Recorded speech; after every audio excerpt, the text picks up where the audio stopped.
बिहार में चुनाव के पहले चरण को लेकर मुख्यमंत्री आज बांका जिले के अमरपुर विधानसभा पहुंच रहे हैं। मुख्यमंत्री नीतीश कुमार 2020 के विधानसभा चुनाव को लेकर पहली सभा को बांका जिले के अमरपुर विधानसभा क्षेत्र को संबोधित करेंगे, अपनी योजनाओं की विस्तृत जानकारी देंगे। मंच पर उपस्थित सांसद गिरधारी यादव, अमरपुर विधानसभा के विधायक जनार्दन मांझी, अमरपुर विधानसभा के जदयू प्रत्याशी जयंत राज मंच पर उपस्थित है। माननीय मुख्यमंत्री के स्वागत के लिए प्रशासन की ओर से पुख्ता इंतजाम किया गया है। गोल घेराव किया गया है कि सोशल डिस्टेंसिंग का पालन हो सके। आइए, मुख्यमंत्री आ चुके हैं, आपको सीधा प्रसारण दिखाते हैं।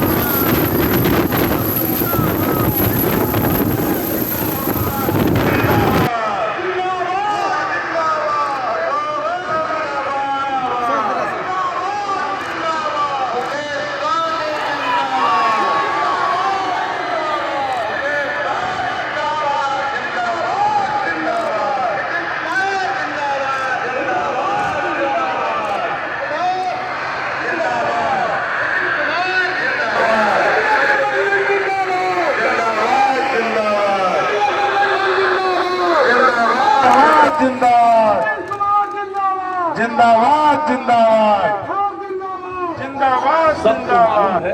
और हमारे जितने अभी हमारे पूर्व वक्तागण हैं, इन सब लोगों ने अनेक बातों की चर्चा कर दी। मैं इन बातों को दोहराना नहीं चाहता हूं। और अभी जो ये फिजिकल चुनावी सभा है, उसकी सीमा कम होगी इस बार, क्योंकि कोरोना के चलते जो स्थिति उत्पन्न हुई है, ये आप सबको मालूम है। मार्च महीने से जो बिहार में भी इसका प्रभाव आना शुरू हुआ था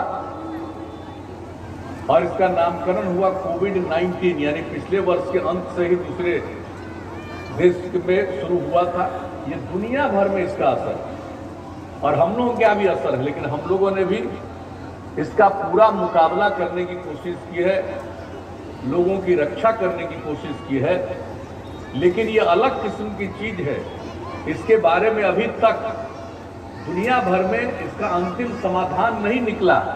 इसलिए हम तो यही आग्रह करेंगे कि हम सब लोगों को भयभीत नहीं होना है, लेकिन सजग रहना और सचेत रहना। अब सीमित कार्यक्रम होता है, लोग सीमित संख्या में रह सकते हैं। ये सारी बातों के बारे में जो गाइडलाइन दिया जा रहा है, आप सब जान रहे हैं। तो हर तरह से हम लोगों ने जो कुछ भी संभव है काम करने की कोशिश की है। सब के लिए हम लोगों ने सोच लिया है और एक एक काम हम लोग करवाएंगे। और एक बात जान लीजिए, गांव के बारे में एक चीज के बारे में और हम लोगों ने सोच लिया।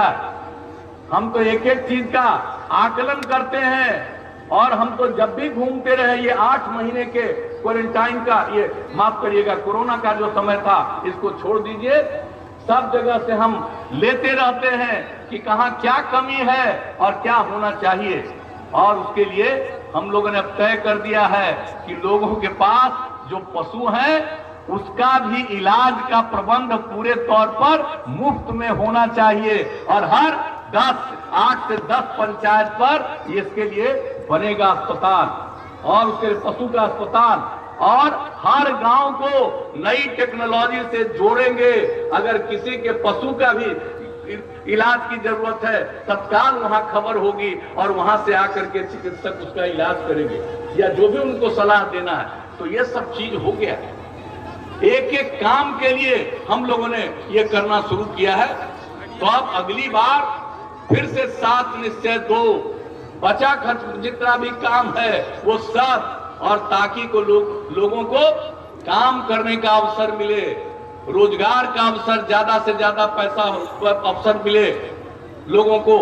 और इसके लिए हम लोगों ने जो भी प्रयास किया है, जो हमारी औद्योगिक नीतियां हैं, उसमें हम लोगों ने इतना ज्यादा संशोधन किया है। जो बाहर से लोग आ गए, हम लोगों की इच्छा है कि किसी को मजबूरी में बाहर नहीं जाना पड़े। लोगों को यही काम करने के लिए प्रेरित करने के लिए हर प्रकार की, और इतना जो हम बता रहे हैं, नई तकनीक का ट्रेनिंग जो देंगे, नई तकनीक का ट्रेनिंग देंगे, तभी वो जो यहाँ के बजाय दूसरे जगह काम करने के लिए जाते हैं, यही लोग काम करेंगे। और यहीं पर जो उत्पादन होगा वो सिर्फ हमारे राज्य की जरूरत को पूरा नहीं करेगा, बल्कि बाहर भी यहाँ से लोग जाएंगे। और आप जान लीजिए, पशु एवं मत्स्य संसाधन के क्षेत्र में जो काम और तेजी से आगे करेंगे। इन सब चीजों के लिए जो नया 7 निश्चय 2 हमने तय किया है, यह आप लोगों को बता देना चाहते हैं। और अब तक हमारी दिलचस्पी काम करने में ही रही है।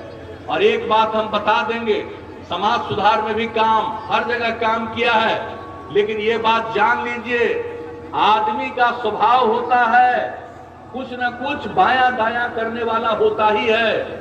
अब कोई बायां दायां करे हुए गलत बात है, लेकिन अपनी तरफ से हम लोगों की कोशिश होती है कि हम सबके कल्याण के लिए काम करें और समाज में प्रेम का, भाईचारे का और सद्भावना का माहौल कायम करें। हमने समाज के हर तबके के उत्थान के लिए काम किया, किसी की उपेक्षा नहीं की है और हमने सेवा किया और लोगों की सेवा करना ही हमारा धर्म है। हम तो इतने दिनों से सेवा कर रहे हैं, अब आपके पास फिर मौका आया, आप अगर मौका देंगे हम तो फिर सेवा करेंगे। लेकिन कुछ लोग हैं भाई जिनको सेवा वगैरह से मतलब नहीं है, उनको अपने लिए मेवा चाहिए, उसी में लोगों की बहुतों की दिलचस्पी रहती है और हम तो सेवा में दिलचस्पी रखते हैं। और अच्छी तरह जान लीजिए, एक बात जान लीजिए, कुछ लोगों के लिए परिवार है पति पत्नी बेटा बेटी, और मेरे लिए पूरा बिहार एक परिवार है। हम पूरे बिहार के संपूर्ण परिवार के उत्थान के लिए हम काम करते हैं। कुछ लोग अपने लिए काम करते रहते हैं और आप इतने दिनों से काम किया है, कहीं कोई चीज छूटा हुआ है, एक एक काम पूरा होगा, इसकी चिंता मत करिएगा। अगर मौका दीजिएगा तो हम तो भाई सेवा ही करते रहते हैं और आपको बता दिया कि सेवा ही करना आपका हमारा धर्म है। ये तो आप पर है, आपने इतने दिनों काम करने का मौका दिया और नई पीढ़ी के लोगों को बताना चाहिए क्या स्थिति थी भाई। शाम के बाद पहले, शाम होते होते कोई घर से बाहर निकल पाता था? क्या स्थिति थी पहले? किस तरह के का माहौल था? आज हम लोगों ने किस तरह का माहौल इकट्ठा किया है, तो एक एक काम किया है। तो इसलिए हम तो यही आप सब लोगों से निवेदन करने आए हैं कि भाई काम देख लीजिए, मालिक आप हैं, जनता मालिक है, हम मालिक नहीं है, हम सेवक हैं। तो हम तो सेवा करते हैं, मालिक आप हैं। आपका अगर फिर मन है कि इसी तरह से काम तेजी से आगे बढ़े तो फिर से मौका दीजिए और एनडीए को, हमारे गठबंधन को, जो राज्य की सरकार काम कर रही है, केंद्र सरकार का जो सहयोग मिल रहा है, ये सब मिलकर के बिहार को विकसित प्रदेश के रूप में परिणत करेंगे। यही आप सबसे आग्रह है और आप सबसे निवेदन करेंगे कि हमारे उम्मीदवार भाई जयंत राज जी को विजयी बनाइए, उनको विजयी बनाइए, इनको वोट दीजिए तीर छाप का।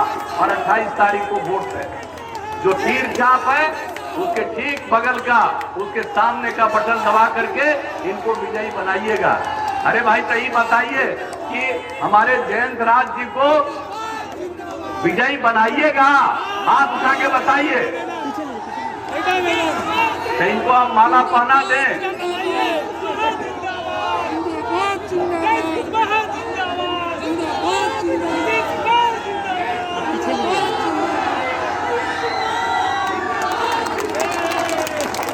तो आपसे इजाजत लेकर के हम पहना दिए। अब इस बात का ध्यान रखिएगा। यही कहते हुए अभी अनेक जगहों पर भी मुझे जाना है, मैं देख रहा हूं कि यहां से निकलने का समय मेरा पूरा हो चुका है। इसलिए इन्हीं शब्दों के साथ मैं अपनी बात को समाप्त कर, आप सब यहां सुनने के लिए इकट्ठा हुए, मैं आपको हृदय से धन्यवाद देता हूं।